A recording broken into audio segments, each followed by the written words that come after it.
Welcome into the DGD podcast. As always, Robert Reynolds, Helen Keller, Keon. How y'all doing?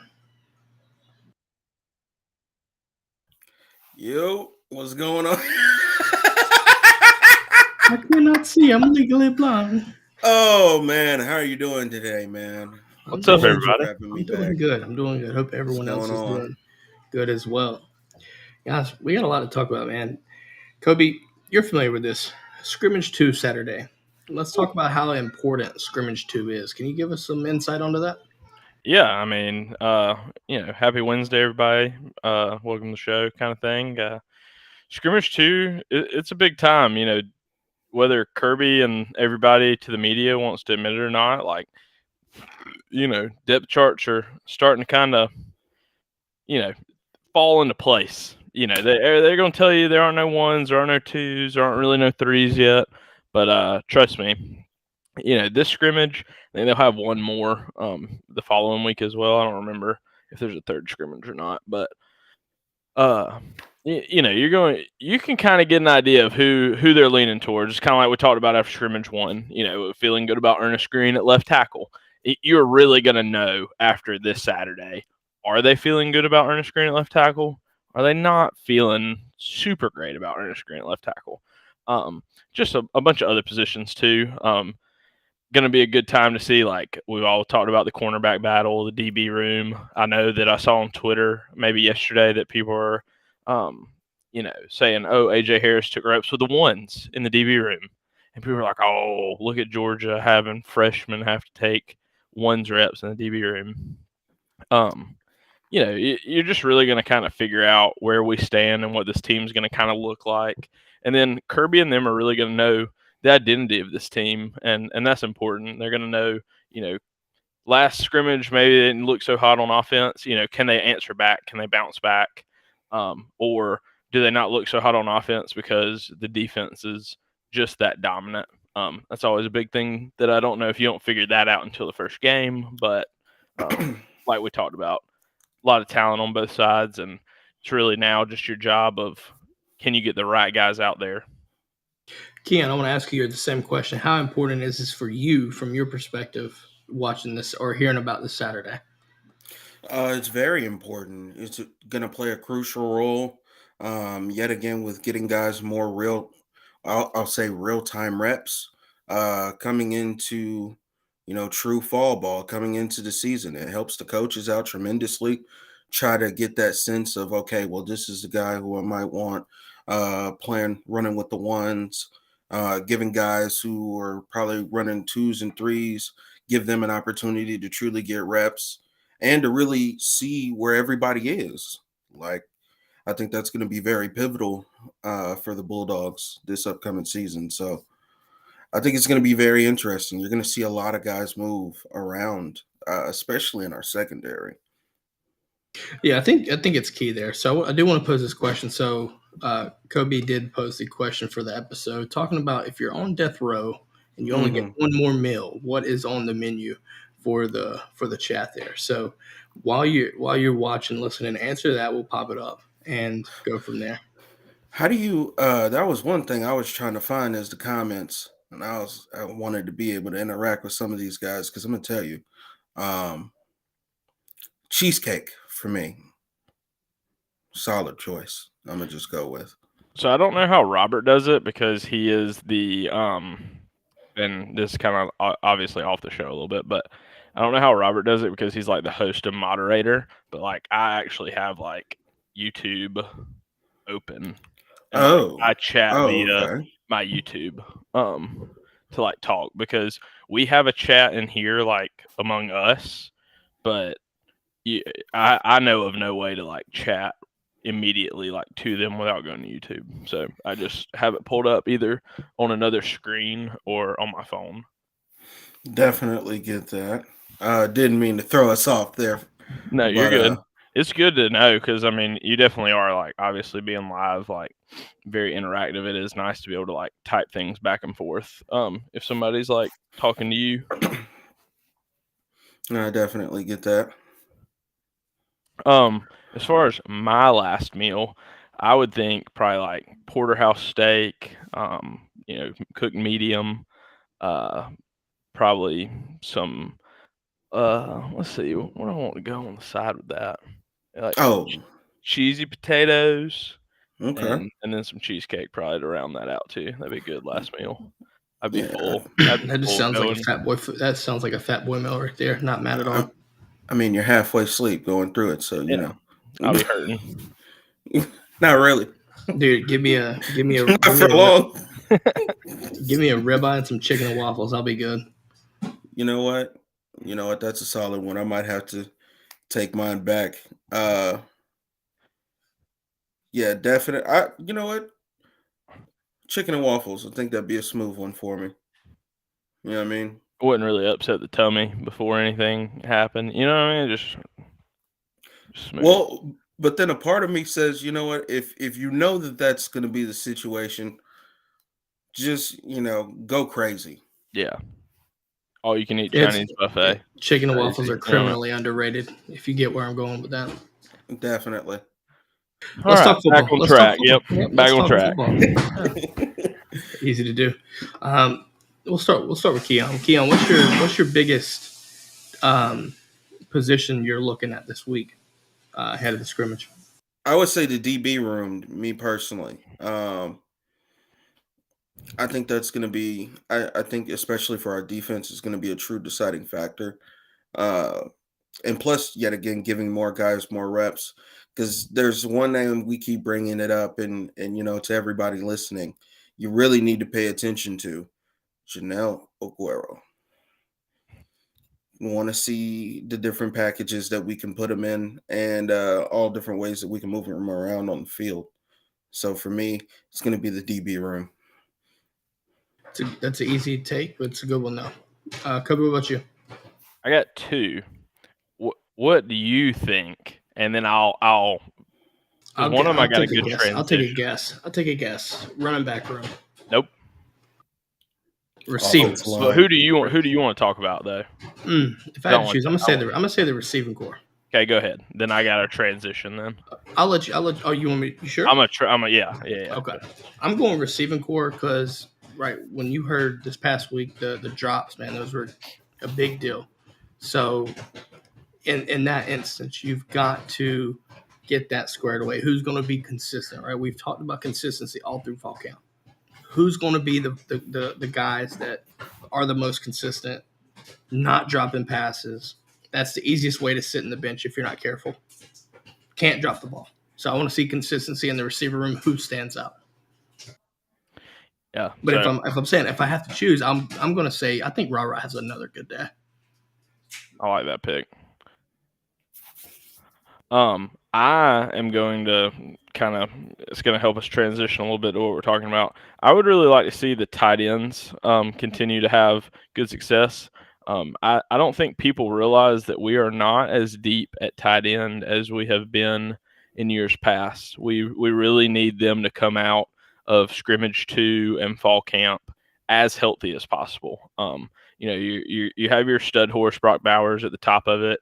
And yes, Oscar Delp's unbelievable behind him, and both freshmen, really good players as well.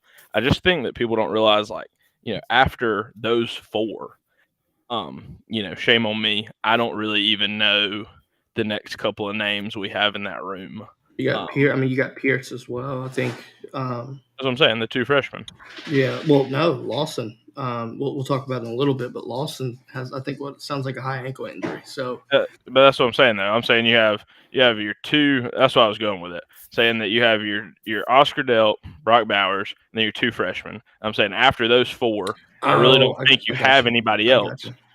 That to say, you're already down now 1 Lawson with a high ankle sprain for what could be 6 weeks. I mean, high ankle sprains are funny. They could be 3 weeks. They could be 6 weeks. They could be 8 weeks. Be 2 months. They're just weird. It would have been better if he'd have snapped his ankle in half, almost. I mean, they could have gone in, plated it, screwed it in. 5-6 weeks, he'd have been back out there running around. You just really need those guys for their depth and longevity into the season to stay healthy. I think that's my crew I'm looking at, because it's hard. We've been really blessed that they've been fairly healthy the past couple of years, but No, you're not wrong. I mean, if I'm not mistaken, didn't Brock Bowers emerge as an injury? He just stepped up and became the Brock Bowers we know. Yeah. So I mean, there's that. That's always a key there. But I think Pierce Spurlin and Oscar Delp really will be able to step up and benefit from this and be the tight ends that we need. That's just unfortunate.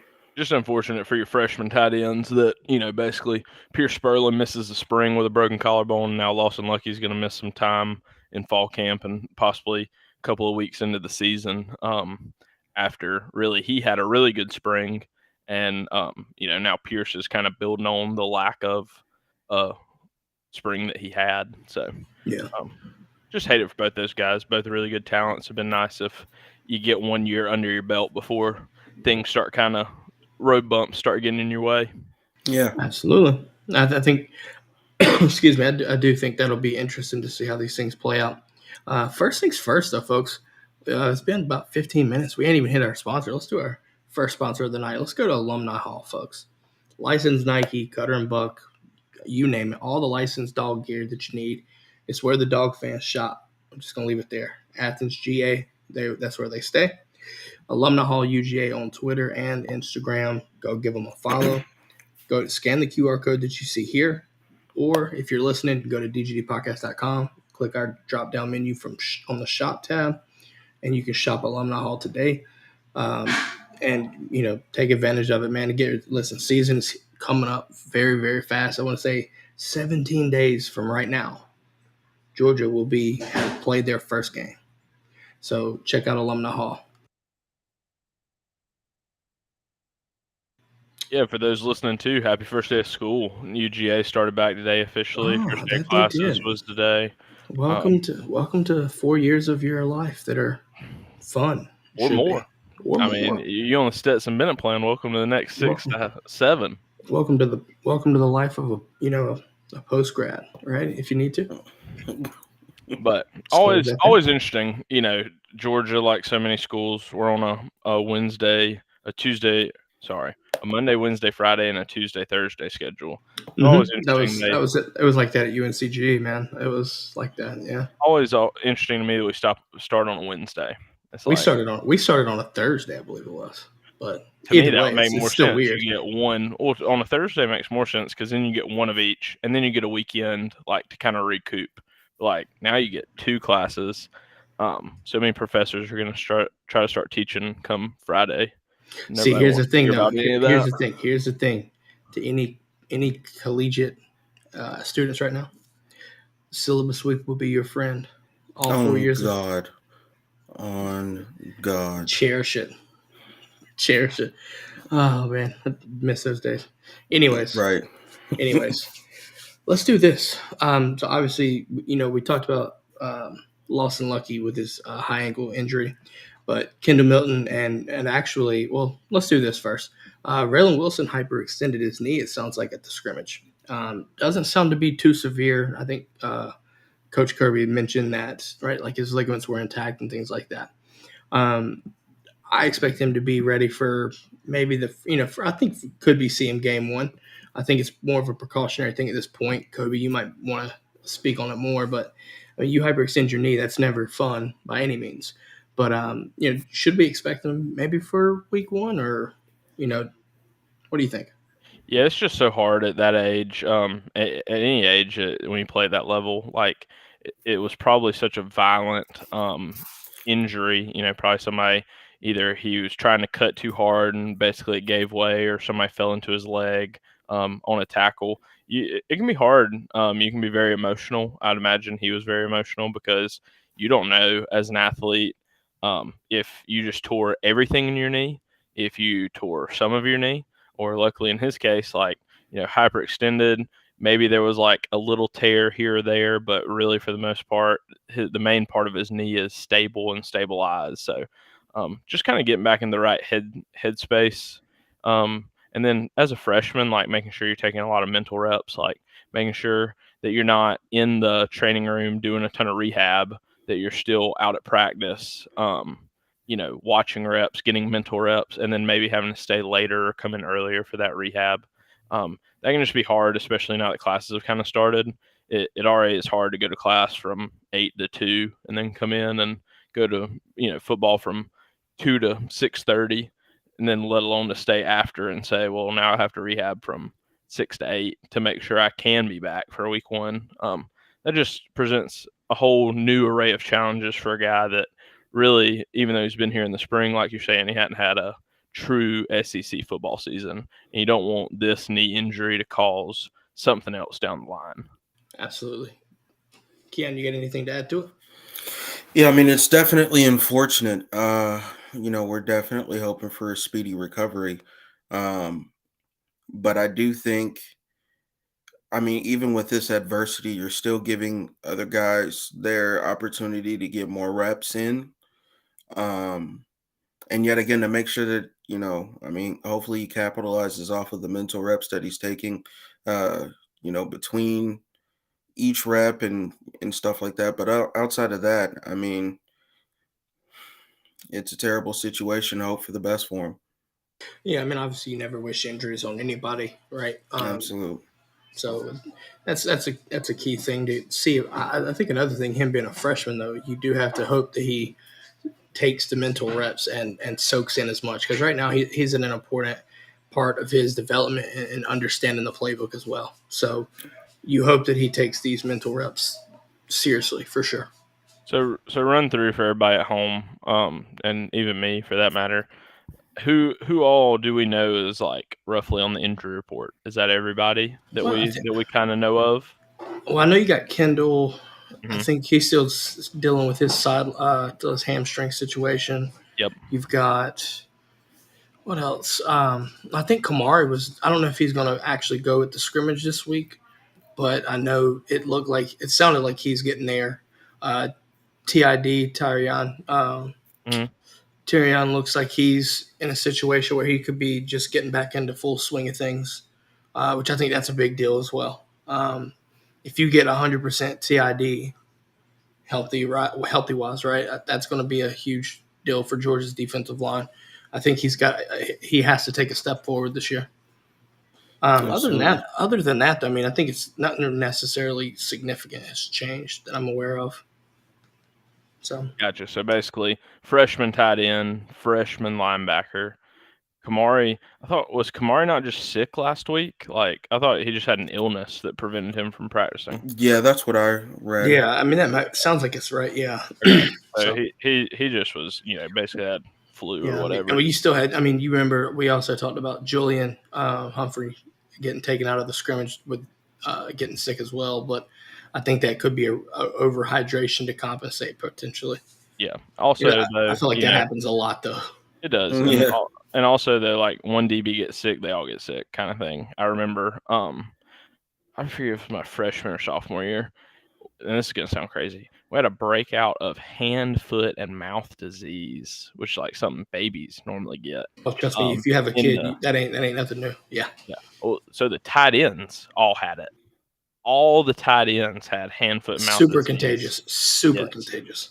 So what is it? So is it just? You have to look it up, but it's like basically you get like this bad rash and breakout like around your like nose and mouth, and then you get like almost like pustules all over the palms of your hands and the bottoms of your feet. It's not fun at all. And then you also like run a high grade fever, like 101, 102 fever, and it takes like 7 to 10 days to kind of like get you back down. So sometime, I forget if it was 2016 or 2017, like we had no tight ends at practice. They were like quarantined in their part of the hotel.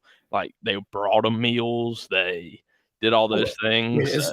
That's really good precaution though. Like I said, due to how contagious that stuff is. Well, it can be like just shaking their hands. Like, just like if you shook their hand, you could get it. So it's kind of crazy. You have to be careful if you know someone has it, because like you have to literally go that extra mile to like if you see someone like open a door, like don't touch the door, clean the door. Like you have to go that far. It's wild. Yeah. So I mean, it's rough. But like you're saying, sickness is just amplified in a room, especially around camp. You're around those people 16 hours a day. Like one person gets the flu, the whole DB room's probably puking. Yeah, sounds like fun. Yeah. But no, let's switch from sickness to health, and let's look at it this way. Who do you think? All right, we're looking at some key position battles, right? Well, Keon, you mentioned that the DB is something you want to see. The DB room is something you want to see, right? You're looking forward to this Saturday. All right, we had Lassiter and Humphrey starting off, and Everett. I think it was Everett and Humphrey. I believe it was, if I'm not mistaken. Who do you think steps up to be CB2? I mean, I know we have our predictions, right? But for Saturday specifically, do you see anyone making that next step? And if so, who would it be? I would have to say be Everett, honestly. Just that's honestly who I think it would be.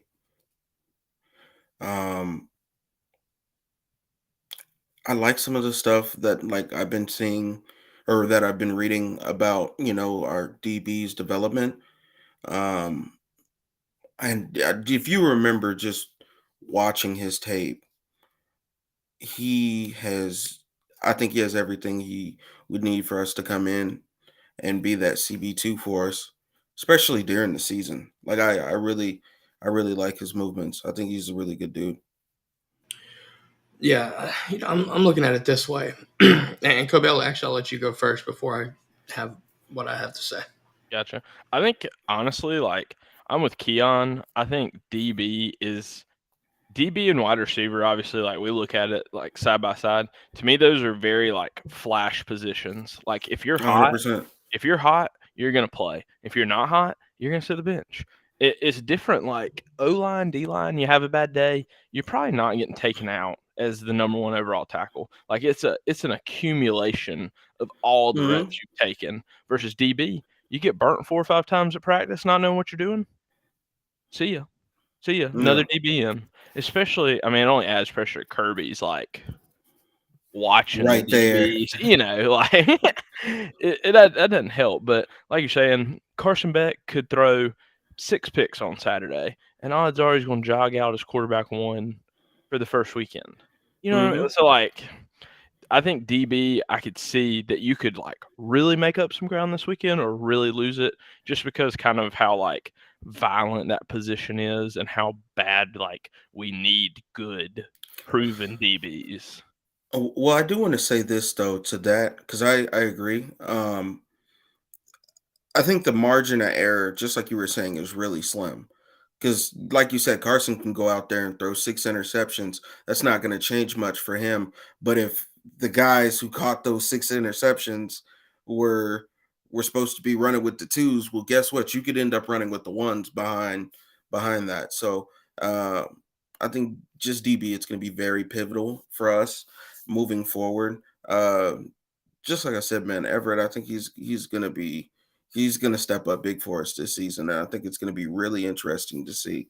I mean, just moving forward, I mean, I also, yet again, like Julian Humphrey as well. I mean, we've talked about it. I don't want to go back into the list all over again, but it's going to be exciting to see how this pans out, man. I'm really excited. To me, though, I find it a little bit concerning that no one has stepped up and fully took control of that cornerback 2 spot, because this was the time last season that Lassiter took it from everybody and was like, nah, this is mine. We haven't gotten that yet. And there's even to the point where, like I think Kobe mentioned this earlier, AJ Harris is running with the ones a little bit this week during practice. Like, you're letting a freshman catch up. Like, somebody's got to step up. Who is it going to be?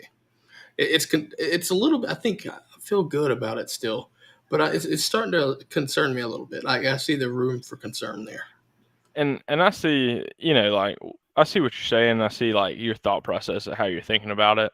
Obviously, you're not in the DB room and not in these meetings and stuff like that as well. But I look at it as that could be a bad thing, but you could also turn that and say, well, that's an embarrassment of riches. Like, Julian Humphrey could probably be the cornerback 1, like we've talked about, at 8 other SEC schools, and the cornerback 2 at every other school in the country.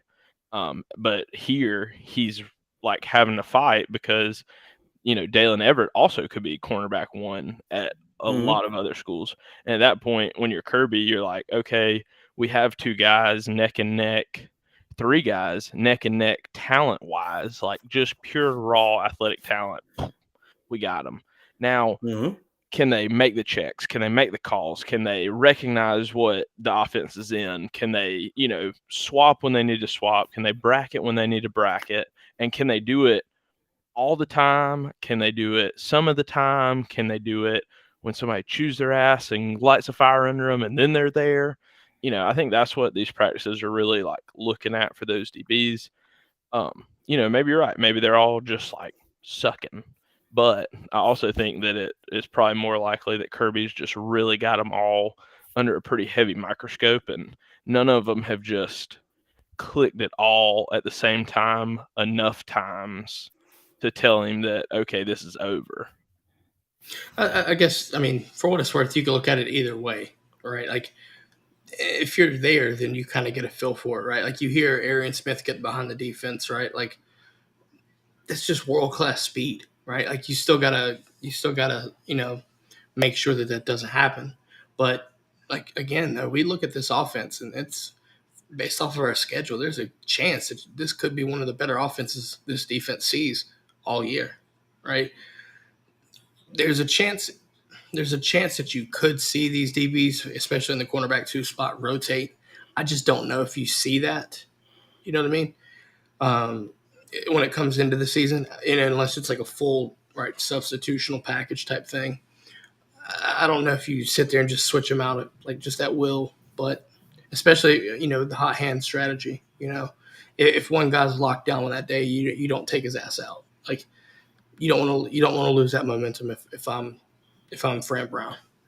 It all just depends. Like, I think people forget, and even I forgot until I was just about to say it right now, that we were running Malachi Starks on rotation game 1 in Oregon. Dan Jackson and Chris Smith were starting safety, and on what we identified as like running short passing downs, Dan Jackson was in at safety. When we were identifying like dime rabbits, like we call it, which is like pass rush and like maybe drop 6, you were jogging Malachi in there to carry people deep.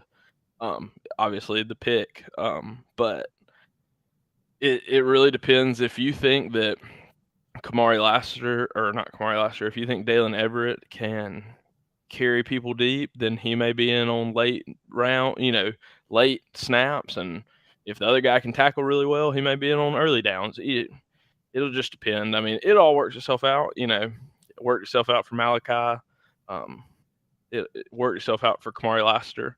And there'll be a little growing pains, but for the most part, just kind of stick with whatever call is made and see how it progresses through. I mean, the first 2 weeks are just like glorified practice anyways.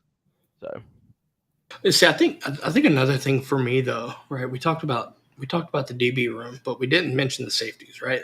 The star position specifically, right? I think you're going to see some heavy rotation. I think we've talked about this numerous times at this point, but Aguero, Tyke Smith are going to rotate, right? It's going to be interesting to see specific packages and personnel groups when situations come in the regular season, right? When the season starts. I mean, I'm looking forward to that. But I think in regards to Saturday, though, I think you start to see some of that as well get implemented. I think you have to. Would you agree, Kobe, on that? Like if you see Tyke and Jonelle kind of like swapping back and forth at the start.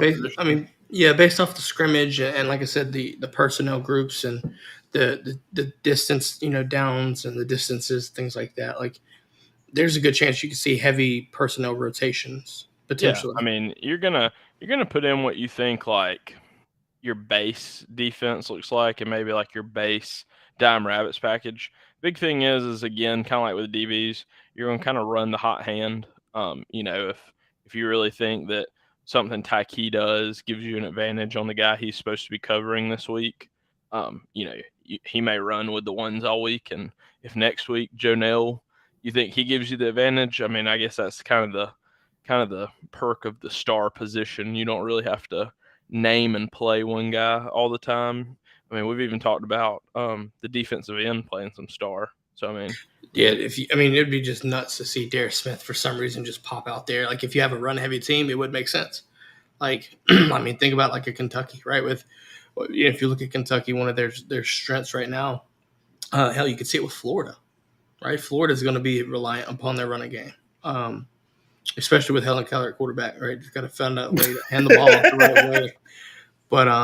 But no, you sit there, you look at these teams that are super run heavy. You're going to bring Aguero in, I think, but at the same time, you could see some crazier things, especially if you have, like I said, a Darius Smith that, right, like he can be excellent in run support. So you add that extra run support there off the line, right, like outside. I think it's going to be interesting to see, and I think even though that's something that we're going to have to really look forward to seeing what happens week 1, week 2, or whatever as the weeks progress and go through. I'm ultimately looking at it and just excited about that. Anything on the offense that y'all are looking forward to seeing? Any key positions that y'all are thinking that needs to be addressed or right that's going to be intriguing? And also for those in the chat, if you have a position group that you want to hear discussed, and maybe we haven't talked about it yet, let us know. Drop a comment. Let us know. We'll see it and we'll talk about it. But anybody got a position on the offense that they're intrigued to see? I mean, I think the answer, like you're saying, is the easy answer is from last week is you had some drops. There's always going to be questions in the preseason about drops. People sat here, not us, but people sat here, 2 years ago and told me Jamar Chase couldn't play ball because he has some preseason drops. Preseason drops really worry me. How the turntables? Maybe a little bit when you see like last year. I mean, Ladd had some drops, but also like a lot of people don't understand how hurt Ladd was last year. I mean, that man gutted through some injuries that would have sidelined most receivers for the rest of the season, and Ladd was playing. It's not an excuse. I'm not giving Ladd like, here's your free excuse for dropping some passes, but at the same time, healthy Ladd, like we talked about, probably has 1,000 yards receiving last year. So it's crazy to think that. Fanatic says, or Fanatic Sports Network, says he thinks that Aguero is going to end up taking the bulk of the snaps at star in the first 2 weeks in order to get him ready for the rest of the season. Listen, first off, Muschamp's working with him specifically, streamlining him to get on the field. The dude is too good not to be on the field. So to that point right there, I think there's a good chance that could happen. What do y'all think? He's gonna wreak havoc, and I think it's gonna be wonderful for us. That boy good. I'm trying to tell you, he's cold. Boy, cold. You know what I'm excited to see this weekend? I just thought about this too. Things just are hammering the brain tonight. Bing, bing, bing, bing with the ideas. We should know who wins the kicker job by the end of this scrimmage. I'll leave it to a special teamer to talk about special teams. Now listen now. 750K. Listen 750K. Listen now. We are spoiled. I mean, we've had Rodrigo Blankenship for 2016, 2017, 2018, 2019. And then he hands over the reins to Jack Podlesny 2020, 2021, 2022. We've had 2 kickers in Kirby's career. 2. Both are playing in the NFL. Both. Yeah. And now you're handing over to a third guy. Not saying he's not going to be good, but whoever that is, like, you got 2 of maybe the best kickers to ever kick at Georgia. 2 top 10 kickers, I guess I'll say. I'm not, get somebody mad at me saying the best kickers. It's important. I mean, I know we've all seen the Alabama games. When your kicker ain't kicking well, it can make for a long day. I mean, ask Alabama circa 2011. Ask us 2017. I mean, 2019 Rodrigo, South Carolina. Oh, no, I ain't gonna throw that on him, but I mean, just saying it can change games and the way a game kind of rolls. 2017, that game doesn't even go into overtime. We don't even have the Hail Mary to ruin us because Alabama has the ball at like a 40-yard field goal with 2 minutes left to go in the game and they miss it. Yeah. Ohio State 2022, Yeah. So, everybody loves the kicker until all of a sudden they're all going, now who is this guy missing all these field goals? You know what? No love. Anyways, let's do this. Let's make our prediction. Who wins the kicker job? First off, let the special team specialist, shall I say, let him go first. Who do you think wins, Kobe? Not the freshman. You think Zirkle wins? Okay. Keon, what say you? Zirkle's, here's my thing about the freshman. I haven't heard enough about him to think I can pick him over the guy that's getting scholarship money, NIL money, been here 3 years. No offense to the other guy. I don't even think he wasn't even here. He wasn't even an early enrollee, so he's only been here since June. You talking about Woodring? Yeah. Mm-hmm. I'm just saying that. Oh, I mean, I don't think those are the only 2 at the true kicker position. I think competing for the job. I'd be interested to hear if there was another name, but I think it's Zirkle's job to lose. To quote Shanahan, you know what? That man would have to melt. I'm going to go with the hot hand here. You know what? I'm going to go with the hot hand and switch it up. Give me Peyton Woodring. Really? Give it to me. Yeah. Listen, it pays to go against the grain sometimes. Yeah. Not all the time, but sometimes. You telling me you think Kirby Paul Smart is going to jog out a freshman kicker game 1? King Kirby will trot out the guy that's going to win him fucking ball games, sir. You know this. Well, I do think there's something to be said for a player who knows that there's better options, but still decides to stay there and try to grind it out for a spot. Give me Zirkle, man. I think he's ready. I think honestly he's ready. I think he knows here's the biggest reason why I'll take him over Woodring. He knows exactly what's at stake when it comes to him messing up because he's seen it. Fair. Listen, you can't tell me that Woodring kicking 60+ in high school games, while it's high school, I get it. There's some nerve there too. And I've heard it. What? You're allowed to kick off a tee in high school, 60-yarders. I mean, they're impressive, but like you have to kick off the ground in college. Well, see, Yeah. I never dealt with the tee in high school when I was You get a half an inch to an inch block I to never dealt with that. hold on in high school, and that matters now. And let me tell you the other thing that matters. I don't know where Woodring went to high school, what kind of balls he kicked. The balls we have at Georgia, Halls. The footballs we have at Georgia, brother.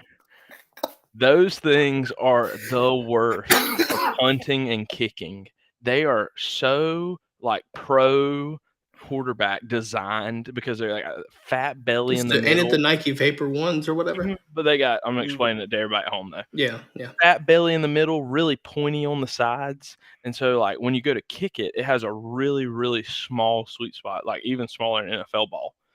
So to be able to make that transition quickly and efficiently is just something that's like it's very difficult. I've seen it. Any specialist that came in, even long snapping, they're hard. But like any specialist that came in, the first thing they're like, God, it sucks to kick these vapor ones. Like it's terrible. Like Rod had 1-1 marked, and that was the ball we kicked. If we kicked off, he had one, and if we kicked field goals, he had one. Those were it. Every field goal on PAT he made was one football. Every kickoff was one football. That's it. Folks, I just want to stop and say, where else in the Georgia space are you going to find such a detailed breakdown of the special team game? I love special teams, so I'm honestly all the way for it. You know, $750K, what Kirby says, right? You can make as a special teamer. Yeah. You know what, though? I'm curious of the game. Listen, it is. It's the underrated piece, too. I will say this, though. Makai Muse. Give me Makai Muse for punt returner, and I'll be happy. Because listen, that dude's got some shiftiness to him, and he can be 5'3". I don't care how tall he is. The dude's got some moves, and he's got some shiftiness. And listen, how fun would it be to watch Georgia either return a kickoff or a punt for a touchdown? Just leave it. Just leave it there. Like how badass would that be to see that? Because it's been what feels like forever since we've had a special teams touchdown that's not a block punt or a block field goal. Like, you know how excited people would be.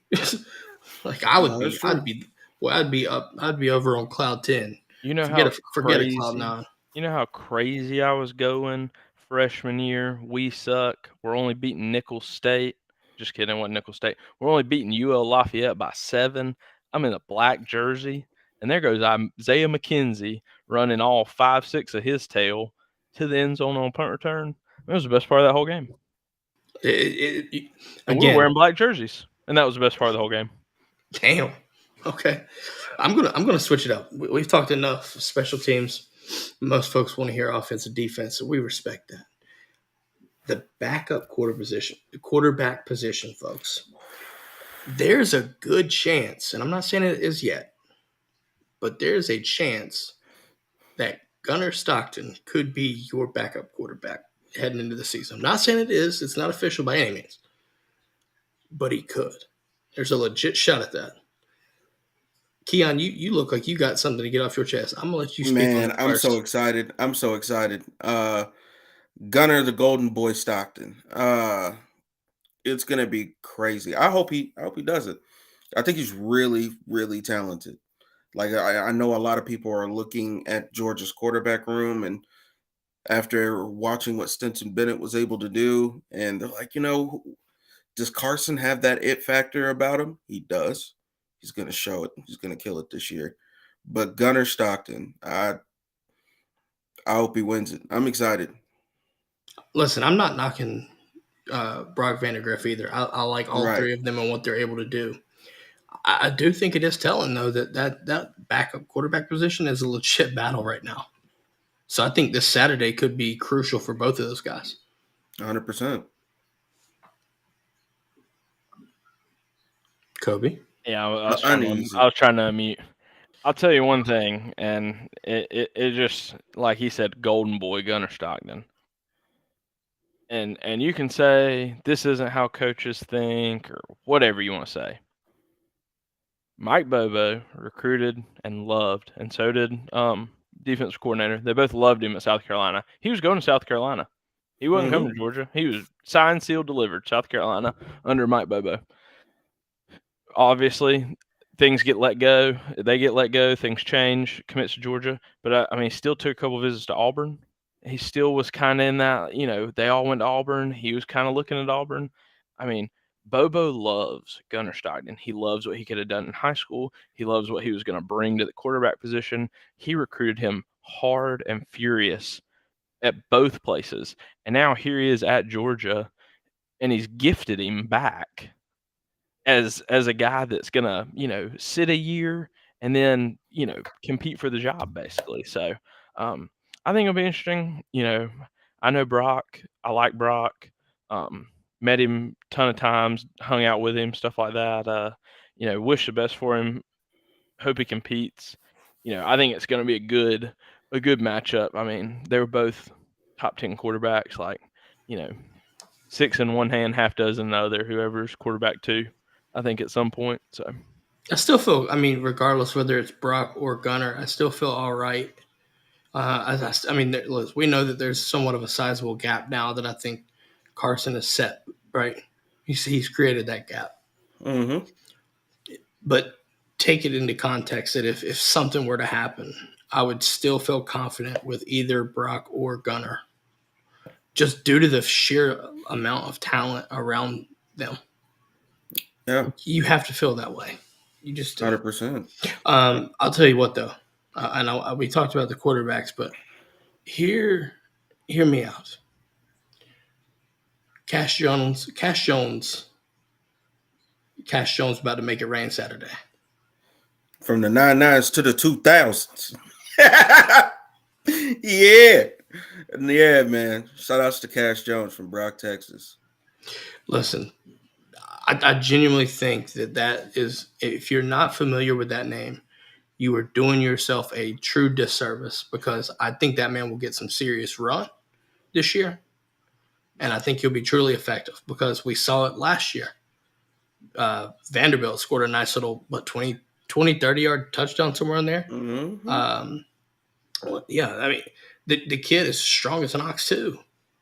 Like, I want to say there were some comments about him made earlier in fall camp too. So don't sleep on Cash Jones. Obviously, you got Roderick and you've got Dejan, right? You got all these guys. But don't sleep on Cash Jones, because Cash Jones, you're going to make it rain on some folks. Oh, 100%. Our running back room is just massive. Roderick Robinson is like a man child. Like, he's huge, bro. Like, I'm sorry. I think he's still in the process of cutting some weight as well, if I'm not mistaken, or in the process of trying to get down to a specific playing weight too. I think I may have heard that. And plus, he's still growing. Like, this isn't over for him. Like, he's still growing. So I think he's gonna be really. I'm really excited to see him. Mm-hmm. Yet again, y'all know how I feel about Andrew Paul. Can't wait for him to tear it up as well. Edwards as well. So this running back room is looking kind of crazy. I'm not gonna lie. I'm excited. Absolutely. Let's wrap this this scrimmage preview, if you will. I retract that. What say you, sir? Before we wrap it up, I just want to you said Vanderbilt, and it made me think of like kind of doing a not a whole show, not like a whole where we're going with thing. this, maybe. Yeah, it's gonna be a small segue for in the show. One, have you seen that Vanderbilt still does not necessarily have like a fully complete home stadium? Oh, it's terrible. Listen, can I say something real fast? After that, yes, go ahead. Yeah, let me interject before you go to part 2 and part 3. Clark Lee, right, the head coach at Vanderbilt, I think is a good guy, and he's doing the right things for that program. Mm-hmm. Vanderbilt, as an administration, is royally fucking this guy right now. 100%. Doing these things. Like, I understand you want to do, right, like renovate and update and things like that, but there's no reason for that right there. Like, listen, third party wise, I don't like what they're doing. Like, you're taking, I think they're playing on a high school field when Hawaii comes into town next week. Yeah. Yeah. So you're looking at not even like 10,000 people like tops Yeah. for that. No, but even then, like I want to say Vanderbilt, like with what they've got situation right now, I think it's like what 28,000 Yeah. tops, like max right now at the current state. Yeah. Like It's uh, insane. like It's you actually ain't trying to insane. help the athletics department.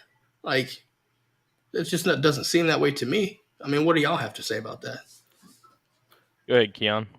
I just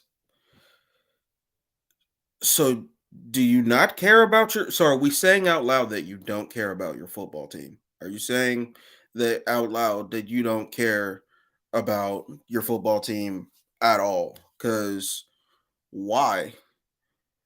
It'd be a difference if they decided to knock this process out as soon as everybody started to go to bowl season. Boom, gone ahead and start laying the groundwork, start getting going. But here we are, T minus 2 weeks, T It's minus 10 day, 10 10 days days, for Vanderbilt. 10, They were a week 0 team. 10, 10 days until y'all got to suit up and go out there and play in front of 9,000 people, 10,000 A high people. school stadium, dude. There's Right. stadiums right now in 100 Texas that are people. bigger than that. Actually, yeah. Allen High School. Yeah. It's Yeah, silly. no. Yeah, It's no, it's ridiculous. insane. It's insane. Bigger than some SEC stadiums. Not gonna lie to you. Good have. Vanderbilt. We All need What do right, you to got? y'all ready for this? Let's do part 2. So I also saw where Vanderbilt is charging students $185 per home game for student tickets. I feel like insert Jeopardy music here, and just because we're giving inquisitive thoughts. Isn't that crazy? 180. So I saw, yeah, like 100, like over $175. Like I think I read 185, and then I Per also game. read per. I'm pretty sure it said per game, and then on top. I mean, you can fact check me later, and maybe it was like for the whole season. But then I also saw when our tickets came out today for Georgia, Vanderbilt, the away Vanderbilt game is the most expensive ticket to buy as a student here at the University of Georgia. So basically, our student section that would go there is funding their stadium. Yeah, pretty much. Sounds like it. If this ain't Miami bullshit, I don't know what to tell you. And Right. and to segue off that, Clark Lee, I think 5-7 last year. I think if he can squeak out that sixth game, that sixth win this year, I think he's gone.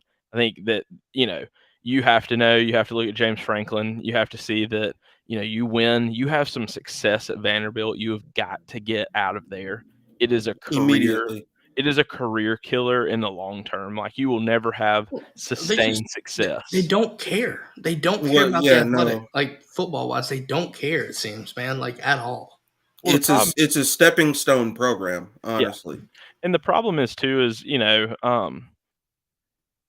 because they're private, they don't have walk-ons, so they'd never roster a full like 135 student athletes for football. Like they're running around out there with like 89 guys.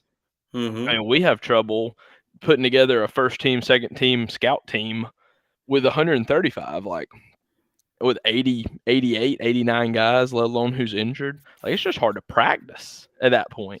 Hearing this makes me look at James Franklin that season where he had 9-10 win season, like back to back. That's nuts. Look, hold on. Mike coming in hot again.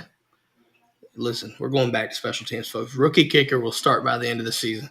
But read the key to that is the last. Y'all know what? Hey, there's a sliver of hope then that somebody might be with me on this. To hell what y'all think about that. So before we get out of here, because I know everybody's ready to go, since it's week 2 of scrimmages coming up, think about it. A school, a position battle, someone that's not us, what interests you out and around the country, what you may or may not hear out of other scrimmage twos. I think the easy group answer would be everybody's looking at Tuscaloosa. Everybody's looking at who's going to be QB1 over there. Who are they going to finally announce? Obviously, you probably won't know after Saturday. Probably won't know until game 1, 30 minutes before. But I think that's probably the most looked at position battle in the whole country right now. That is the easy one. Keon, do you want to go first? Or you want me to go first? You go ahead and go first, my guy. I think I'm going to stay in the quarterback room, but I'm not going to Tuscaloosa. I'm going up to Columbus. I think there's obviously the receiving core is just absurd. I don't know if y'all saw the video of Noah Rogers, like 7th on the depth chart. I would think maybe like incoming freshman, just making stupid catches. Like he did that shit. He did that shit at Rollsville, and I'm like, damn. You know what I mean? Mm-hmm. So before anybody else jumps in, Mike D says Tennessee tackles. Which, I mean, to be fair, I think that's going to be key for them because, I mean, they did lose Darnell Wright. So, anybody else? For me, I'm going to say Florida quarterback room. They already announced Graham Mertz. Oh, no, not quarterback. My bad. I want to see their DBs. Oh, okay. I was about to say, it's like, they already announced. I want to see their DBs. Yeah, no, I want to see what their DBs look like because I'm so excited for the cocktail party and the world's largest, of course. Yeah. Hey, so I got one more thing. We got our second sponsor of the night, and that's Apotheos. Listen, if you're listening to this in the morning or you're rewatching this in the morning, what better way to do a rewatch than with Apotheos coffee, folks? Best coffee in the market. I'm telling you right now. Scan the QR code or go to dgdpodcast.com. Check the drop down from the shop tab. Go to Apotheos. Use that link or the QR code, and 20% of every bag or cup or K-cups that you purchase, 20% of those 20% of each bag or K-cup will go to the Classic City Collective. Keep that in mind when you're drinking your coffee in the morning because, listen, it's just damn good coffee, and it's a coffee of champions, quite literally. Just going to leave that there. I got one more for you. It's popping now in the chat, too. Yeah, ironically, right? They don't want to celebrate. I got one more for you. Before we get out of here. Just one more. Tennessee's defensive line. Okay. We're gonna have them boys on Rikers Island when we come up there to Neyland. Yeah, I mean, maybe. So there's a couple here. Chase White says Bama inside linebackers. Listen, I think Tresman Marshall could be a contributor there. Yeah. And then also Mike Dudley says Auburn's quarterback. Listen, and to be fair, that is going to be a good one because is it going to be Thorne? Is it going to be Ashford? That's going to tell a lot about that. Is it going to be a combo for the first 4 weeks, that painful new coach combo where this guy throws the ball so well, but this guy runs the ball so well? It's like, shut up and pick somebody. Right. Well, you had Harbaugh did that. One guy start one game, game two. You see how that went too. See ya, McNamara. Do we consider this a hot take? Mike D brings out Jackson Dart, Ole Miss's quarterback, will not start for Ole Miss when they play Georgia. I'd say I would assume that he is saying that Jackson Dart will win the job to start game 1 and then not still be the starter by, was that week 10 we play Ole Miss, I think? So, I mean, he's probably right. Unless they're like 9-1 at that point, like there's way too much good quality depth in that room. If you're like 7-2 or I don't know what that 7-3 going in that 6-3, whatever. I think quarterback's a big battle. Everybody's curious, especially with the way the portal goes. And I mean, they're 3 deep there. And I don't know, SEC. I was surprised that Florida announced Graham Mertz quite so soon too. Well, consider, and I think they needed to do that, but at the same time, again, Helen Keller could probably throw a pass better than what this dude's about to do. I mean, I'm trying to tell you, dude, it's the hard thing for them is, like you're saying, just like, who do you really turn to after him? Just run the ball. I look at it this way, right? You just make sure you're going one way and don't give the ball like Bobby Boucher did just to go drop kick somebody in the end zone. Just don't do that, please. should have threw more NIL bag at Grayson McCall. That's bad. You couldn't get him to leave Coastal Carolina, and his head coach left. I'd have handed that boy a check and said, "What you want, brother?" All right. I mean, I still don't know if it'll fix the fucking problem in Gainesville, but whatever. It wouldn't have, but he's fun, he's engaging, he's exciting, he's kind of a little bit of that Tim Tebow. He's got a little bit of that little cheerleader. Like when things are going good, he's gonna be up on the bench, flexing the muscles, fixing the tie. Just don't, he's got a little bit of that swagger going on. God, this started to sound like Georgia Tech awfully fast. I'm sorry. I like the little tie fix. I know that's the problem. I do want to think this. Mike D's talking about Texas A&M starting tight end. Yeah, their guy's out for the season. Yeah. I think Donovan. What's his name? Donovan Green. Yeah, he's out for the season already. What happened to our man from Oconee County that's up there? Johnson, isn't it? I don't know. Max, wasn't it Max Johnson? Max Johnson. Quarterback? It's his little brother that's the tight end. He was the number 1 tight end. He's from Athens. I guess. I mean, I don't know much. I don't know too much about it. Mike. Check in, Mike. Mike, check. Do you want to do this, sir? We talked about leaving, right? It seems like chat's kind of died down. High school football starting this week. I think you got the KICKOFF Classic. Listen, we've got 3 different states, so let's talk about this. We got, obviously, me in North Carolina, Kobe in Georgia, Keon in Texas. Some pretty big states for football, right? Mm-hmm. I feel like it's this little, imagine this picture where you got the 2 dragon heads and then you got the goofy looking one. I feel like North Carolina's at that point right now, but like we're coming. We're on the come up. Okay. Period. Pause. What, on the come up? Fair enough, I guess. Fair enough, if you wish. You said we coming. Pause. Oh. I didn't even catch myself say that. Thank you for catching that. No, so let's do this. High school football starting up. We'll start with the hot and heavy in Georgia, man. Georgia football. Buford, St. Francis. I think that's probably one of the biggest games of the country this season, or this week, I should say. Give us some heads up, man, what to look forward to this weekend in Georgia high school football. What matchups are we looking at? Yes, sir. Can't tell you. That's a good question. I can tell you who Cairo High School plays. They play them Thomas County Central Yellow Jackets in the Battle for Highway 84, the Battle of the Bucket, Arnett's Creek Bucket. It's this cool little bucket pail with all the old scores engraved on it. Be a big year. Cairo's, nobody gonna probably care or know where this is, but that's South Georgia. Yeah. Last year, we had an interim coach for the entire season.